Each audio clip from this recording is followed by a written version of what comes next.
বন্ধুরা, চীন আর Soviet union, যদি আপনারা দুটো দেশকেই ভালোভাবে লক্ষ্য করেন তো আপনি দুই দেশের মধ্যে অনেক কিছুর মিল পাবেন। কিন্তু একটা জিনিস এমনও রয়েছে যেটা দুই দেশের মধ্যে ভীষণই কমন, আর সব থেকে বিশেষ ব্যাপার হলো এই জিনিসটাই সোভিয়েত ইউনিয়নের পতনের কারণ হয়েছিল। সেই জিনিসটা কি? জমির খিদে।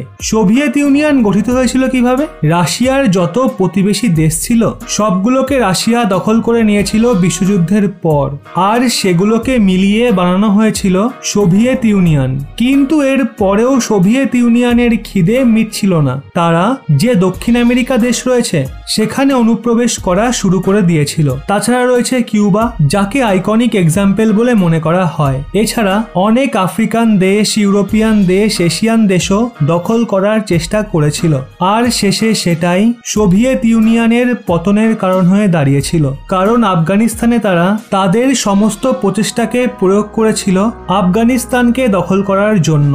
কিন্তু এত বেশি খরচার যুদ্ধ ছিল যে, এত বেশি পয়সা সোভিয়েত ইউনিয়ন খরচা করেছিল যে সোভিয়েত ইউনিয়নই ভেঙে টুকরো টুকরো হয়ে যায়। সেম একই জিনিস হচ্ছে চীনের সঙ্গে। চীনেরও জমির খুব খিদে রয়েছে। আপনারা পাকিস্তানকে দেখুন, শ্রীলঙ্কাকে দেখুন, অনেক আফ্রিকান দেশে দেখুন, আপনি জায়গায় জায়গায় চীনের দখলের কাহিনী শুনতে পাবেন। কিন্তু এবার চীনেরও আফগানিস্তান পয়েন্ট চলে এসেছে। চীনের আফগানিস্তান পয়েন্ট হলো দক্ষিণ চীন সাগর।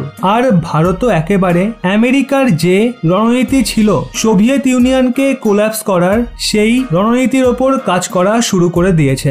আর ভারত আশাও করেনি যে এই রণনীতি এত দ্রুত সফল হবে। কিন্তু ভারতের এই রণনীতি সদ্যই দুর্দান্ত কাজ করে দেখিয়েছে। কিরকম ধরনের রণনীতি সেটা জেনে নিন। আসলে সোভিয়েত ইউনিয়নের বিরুদ্ধে আমেরিকা এক বিশেষ রণনীতি আরোপ করেছিল। রণনীতি এটা ছিল, সোভিয়েত ইউনিয়নের যত প্রতিবেশী দেশ রয়েছে তাদেরকে নিজের দিকে টেনে নাও, তাদেরকে হাতিয়ার দাও, তাদের আর্থিকভাবে মজবুত করে দাও, আর তারপর তাদের সোভিয়েতের বিরুদ্ধে লড়তে দাও। ভারত ওই রণনীতির ওপর কাজ করা শুরু করে দিয়েছিল আজ থেকে প্রায় 4-5 বছর আগে। কিন্তু ভারত এত দ্রুত সফল হবে সেটা আশা করেনি। ভারতের ওই রণনীতি কিভাবে সফলতা পেল? ভারত আজ থেকে 15-20 দিন আগে ফিলিপিন্সের সঙ্গে ব্রহ্মোস মিসাইলের ডিল সাইন করেছিল। আর ডিল সাইন হওয়ার ঠিক 10 দিন পর চীন প্রায় তার 220টা জাহাজ, যেটা ফিলিপিন্সকে ধমকানোর জন্য পাঠিয়ে দেয়। আর এতে আপনি চীনের ভয়ও পরিষ্কার দেখতে পাচ্ছেন।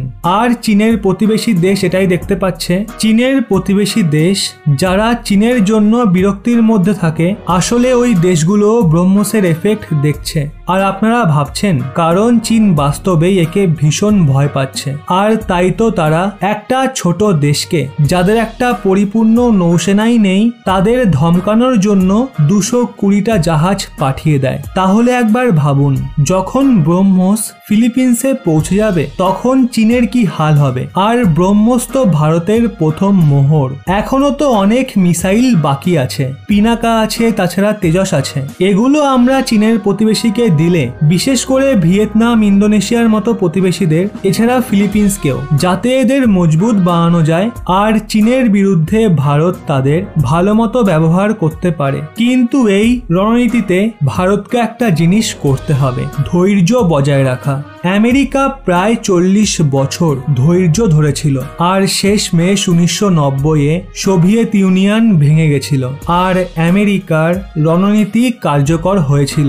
ভারতের রণনীতিও সফলতা পাবে, আরো তাড়াতাড়ি পাবে দেখবেন। কিন্তু ভারতকে এই গেম কম করে 10-15 বছর ধরে খেলতে হবে, আর চীনের পতন তখনই সম্ভব হবে। তো ভারতের এই রণনীতি কতটা সঠিক বলে আপনার মনে হয় অবশ্যই নিচে কমেন্টে জানান। ভিডিওটি ভালো লেগে থাকলে বিষয়টি বন্ধুদের সঙ্গে শেয়ার করুন, এবং এরকমই ব্যাক টু ব্যাক আপডেট পেতে রহস্য বাংলা এই চ্যানেলটি সাবস্ক্রাইব করে পাশের বেল আইকনটি অল করে রাখুন।